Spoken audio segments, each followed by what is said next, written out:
Olá pessoal, tudo bem? Estamos aqui no nosso primeiro Pod Cine Girassol, onde nós vamos conversar e trocar uma ideia sobre cinema, filmes que marcaram as nossas vidas. Eu vou trazer convidados mais que especiais e eles vão falar um pouquinho sobre esses filmes que fizeram a diferença na vida deles ou trouxeram um olhar específico e diferente também naquela ocasião. Estamos aqui com duas pessoas que eu particularmente gosto bastante, gosto de conversar, que entende pra caramba de cinema, que é o nosso grande amigo Igor.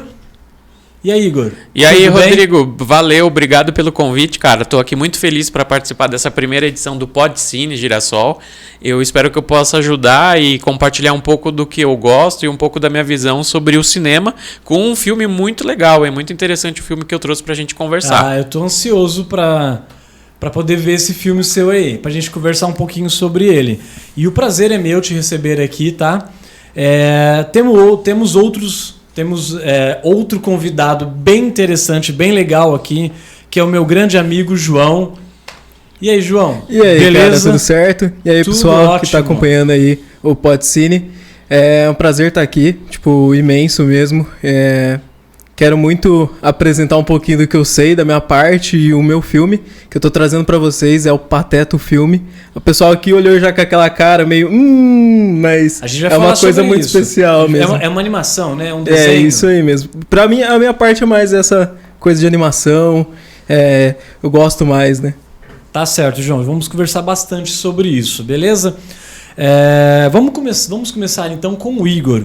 Ô Igor, o que é que você trouxe pra gente? Qual que é o filme que você trouxe pra gente que marcou você bastante?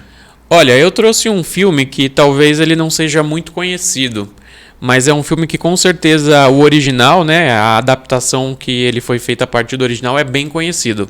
O filme que eu trouxe hoje pra gente conversar um pouco é Nosferatu. Nosferatu, para quem não conhece, é uma adaptação, né, do filme Drácula. É um filme de 1922. É um filme bem antigo. Ele é um filme preto e branco, né? E por que eu escolhi esse filme? Além dele ser uma adaptação do Drácula, né? Do Stork, que é um clássico, né, do cinema. Esse filme ele é muito interessante porque ele trabalha dentro de uma linguagem bem específica e bastante desconhecida para a gente aqui no Brasil, que é o expressionismo. Mais especificamente o expressionismo alemão. Em suma, muito resumidamente, o que é o expressionismo alemão? É um desvio da linguagem habitual que a gente tem. Então nós vamos ver coisas como, por exemplo, portas que são tortas, nós vamos ver janelas em formatos e proporções muito erradas. Inclusive nesse filme os cenários, eles você fica meio assim, até na tomada de abertura, que é uma capela. É verdade. É uma capela, uma igreja? É uma capela. Na verdade é um espaço ali religioso, né, dentro do castelo do conde, né? Ele mora em um castelo nos Montes Cárpatos, né, que é uma região bem específica ali. Então ele tem aquela história dessa coisa meio demoníaca, né, meio querendo morder as pessoas. Aquela história do Drácula como a gente já conhece, mas com um viés alemão bastante peculiar, né? E, sobretudo, essa questão do expressionismo é muito interessante porque é uma coisa que nós não vamos encontrar em outro filme, praticamente, no mundo. É uma versão bem especial de um trabalho expressionista. Existem poucos filmes com essa linguagem trabalhada, né, na cinematografia do mundo, que é o expressionismo. E esse, ele é o ao concurso, assim, é o que a gente logo imagina como referência em expressionismo. Por que eu cheguei a esse filme? Porque como eu gosto muito de teatro, eu estudo bastante essa questão, a linguagem expressionista no teatro é muito mais comum, mas é uma linguagem pouco trabalhada no cinema. Então, a gente... E aí, tudo bem? E aí a gente encontra uma referência muito interessante cinematográfica com esse conceito teatral. Então ele marca bastante, assim, ele é bem interessante para discutir esse conceito. Para você que gosta muito de teatro, trabalha com cenários... Esse filme em preto e branco é magnífico. Trabalha com uma luz e sombras. Nossa, é demais. O que me lembra muito é que me lembra muito algumas obras de Van Gogh.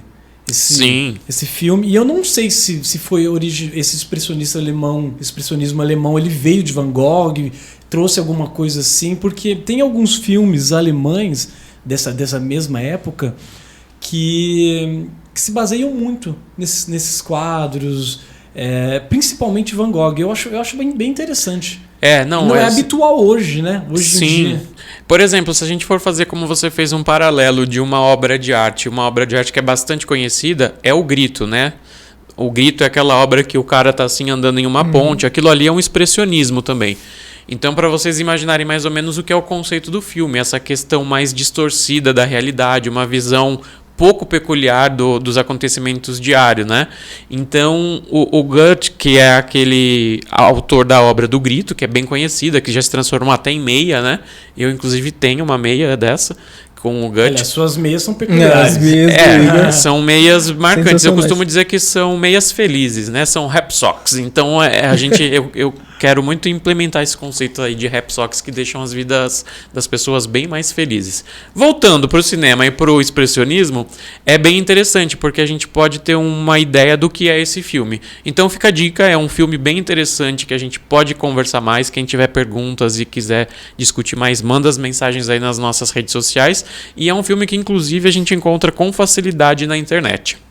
É interessante esse filme, essa colocação sua, trazer para os dias de hoje, que muitas pessoas curtem bastante, eu curto muito filme, curto assistir e tal, só que não faz esse paralelo, né, do cinema com a arte, que está tudo ligado, né? Sem dúvida. Você pega um quadro, como você disse, e você pode jogar dentro do filme, que é se você parar um frame, você parar uma foto, é um quadro, né? Eu lembro que eu estava fazendo um curso há muito tempo atrás e eu estava falando de um filme que muita gente não presta atenção, que é o Batman versus... Batman Cavaleiro das Trevas, né? Cavaleiro das Trevas, sim. Esse Cavaleiro, nossa, do Nolan, ele é ótimo. É ótimo. E ele usa muito de um pintor chamado Caravaggio. Conheço o Caravaggio. Cara, e se você pegar os quadros dele e você colocar dentro do filme... É a mesma coisa. Muda as personalidades, muda as personas do filme. Mas essa relação que muitas pessoas não fazem de hoje, né? Como a arte em si, a pintura influenciou no cinema hoje, né? Eu acho que a pintura sempre influenciou a arte. De uma forma geral, eu costumo dizer que a pintura ela é a precursora de todas as demais artes.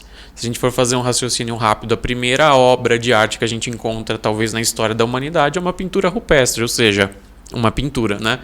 Então eu costumo dizer que a pintura é a mãe de todas as artes. E se você for parar para prestar atenção, o primeiro filme feito hoje é um filme rupestre, porque a hora que eles pintavam as paredes e o fogo mexia, que o fogo tem esse movimento, e mexiam nas pinturas, a sombra fazia ter esse movimento. Então, se a gente for parar para prestar atenção, o primeiro filme também é dessa época rupestre. É isso. E um filme nada mais para quem conhece e gosta mais da questão técnica, né? Um filme nada mais do que milhares de obras pintadas, né? Milhares de fotografias. A gente tem um dos últimos que saiu também, agora eu não vou lembrar de quem que é. Saiu inteiro pintado também. É do Van Gogh. É do Van Gogh, sim. É do Van Gogh. Eles pegaram os quadros do Van Gogh. Eu vi que tinha mais de 32 artistas. E cada um pintando um frame, cara. Sim, eles criaram, né, uma linguagem de visual nova para poder fazer os quadros, e o filme é belíssimo. Sim, então, belo. É belíssimo, é belíssimo. Aí nós entramos no João, no tema do João. O meu tema é um pouco diferente, né? Sai um pouquinho do Qual que é o seu filme? O meu filme é Pateta, o filme. Mas, no meu caso é uma ligação mais... Não posso dizer afetiva, mas sentimental. Porque eu consumi bastante a animação da Disney quando criança. Eu acho que muita pessoa consumiu pela fita ou por depois com a implementação DVD. Mas... Era verdinha a fita? Era verdinha. Então, esse filme pra mim, eu tenho uma ligação muito grande com meu pai. E quando meu pai, ele pegou um tempo que ele trabalhava muito, ele me deu essa fita de presente. E essa fita era muito, na época, quando você é criança, você assiste de uma forma totalmente espontânea. É verdade. Muito aberta, se dá risada das coisas. Só que depois, quando eu assisti mais velho... o Pateta o filme, eu vi o tratamento muito absurdo e como tinha ligação com aquela época. Porque você tem o Max, que é o filho do Pateta, e ele tá na fase ali que você tá saindo da infância, indo pra adolescência, né, pra puberdade, e ele tá com medo de ele se tornar o pai dele. Porque quando, tipo, o pessoal que já tem contato com a Disney e tudo, conhece o Pateta e sabe como que ele é, todo, tipo, destrambelhado, tem os seus problemas, tem os seus trejeitos. Ele meio que tá negando o pai dele. E ele tá negando o pai dele, e aí o pai dele dá louca, surta e fala assim, não, a gente vai numa viagem de férias junto, porque o pai dele sente que ele tá perdendo o filho, né? E aí ele sai numa viagem de férias e todo o desenrolar do filme é nisso, né? O Pateta tentando reconquistar o filho e o filho usando o pretexto que eles vão fazer a viagem pra ir num show e impressionar o pessoal da escola dele. E é muito doido porque é uma discussão assim que você vê hoje, até mesmo hoje em dia, ou quando você vai estabelecer um pouco mais até de, tipo, conversas entre crianças, essas coisas, tem sempre aquela coisa, tipo, o Max, ele tá sempre sendo indagado, tipo, o pai de tal aluno tem tanto isso, tem aquilo, e ele fica, tipo, meu pai é o Pateta. Faz essa comparação. Entendeu? E na época foi, tipo, uma coisa, assim, que quando eu olho hoje em dia, e o motivo do meu pai ter me dado a fita, sabe, tipo, e eu saber que depois que ele trabalhou muito, eu pude apreciar muitos momentos de viagem com ele, e eu consegui entender futuramente que eu não podia negar aquilo que... a minha origem, né? Não podia... necessariamente, às vezes, a gente sempre tem esse contexto de um choque com o pai, a mãe, nessa fase, e aí depois foi... Então, foi esse filme, ele te traz, te faz essa ligação emocional. Faz muito, cara. E sabe o que é interessante? Tem uma revista em quadrinho muito legal chamada Nossos Verões. Ela é francesa. E o autor dessa revista o diretor do filme do Pateta e Max, ele se baseou para poder, nessa revista Nossos Verões, para poder fazer esse filme do Pateta e Max, onde essa revista conta quase a mesma coisa, mas é uma família, né, que sai de férias, só que os pais estão se separando, e essas férias com os 3 filhos faz eles ter uma ligação maior, né, familiar, e eles voltam das férias renovados, né?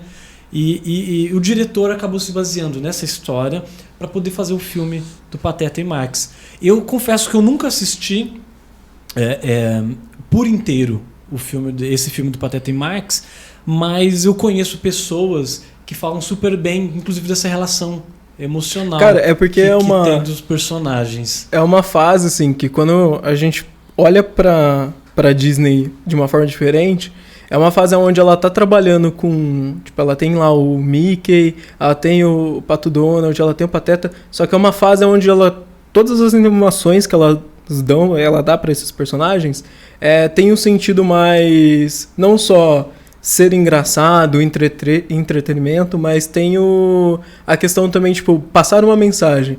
E eles sempre têm um pouquinho mais de teor adulto. Tanto que você tem algumas coisas até que quando você traz pro Ocidente ou leva pro Oriente, sempre tem aquelas coisas de censura, algumas outras coisas que o pessoal já olha com um olhar diferente justamente por isso.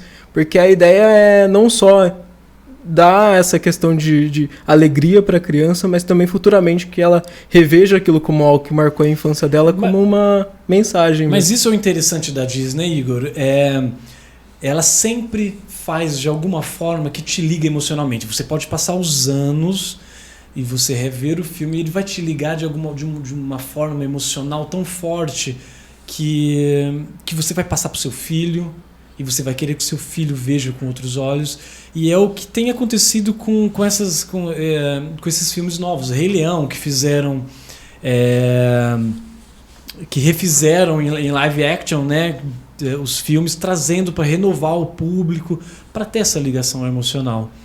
Sim, eu acho muito interessante esse conceito Walt Disney World, né? Ele já traz no próprio nome dele, né? O Walt Disney World é a questão de trabalhar mesmo o global, né? E nada melhor do que você ter essa relação do que você acessar a parte emocional das pessoas, né? E é muito interessante esse conceito que eles trabalham. E óbvio, eles precisam passar por esse quesito da renovação, né? Os jovens que estavam emotivamente interligados aos conceitos Disney cresceram, né?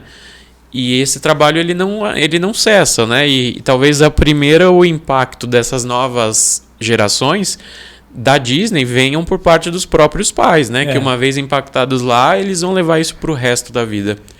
E você conseguir mudar a geração e continuar com esse conceito é muito interessante, porque, como você trouxe o exemplo do Rei Leão, né? A animação que a gente viu lá atrás, né? Aí tem o João que pode dizer, talvez lá, eu nem sei se tinha algum D naquela animação, mas era um desenho que era encantador, assim. E as crianças hoje, elas olham para aquele desenho de antigamente, que nem é tão antigamente assim, não há vínculo, assim. É muito chato para as crianças de hoje em conseguir ver aquela linguagem. Mas quando eles levam, né, esse conceito do live action para as crianças de hoje em dia, é arrebatador, né?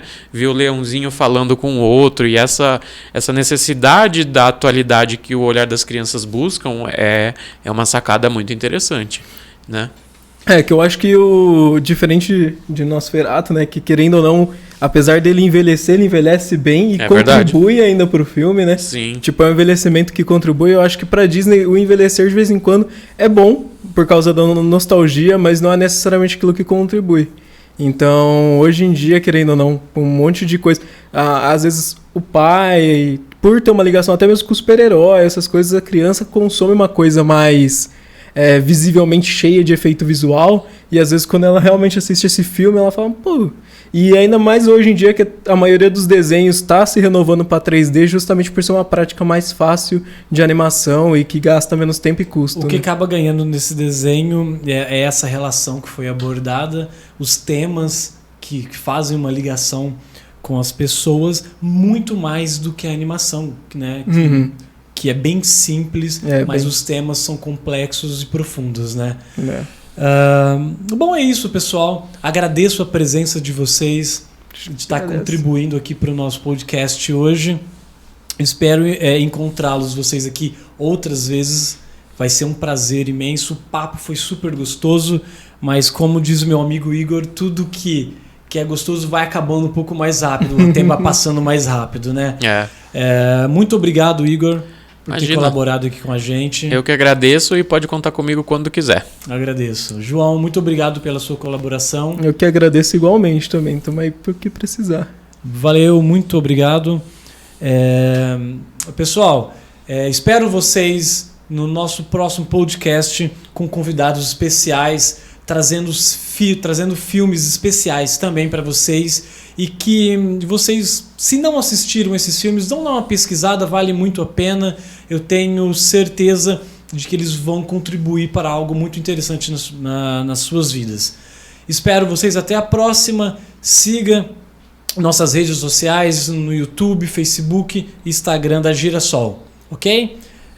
Desde já, brigadão e até a próxima. Tchau, tchau.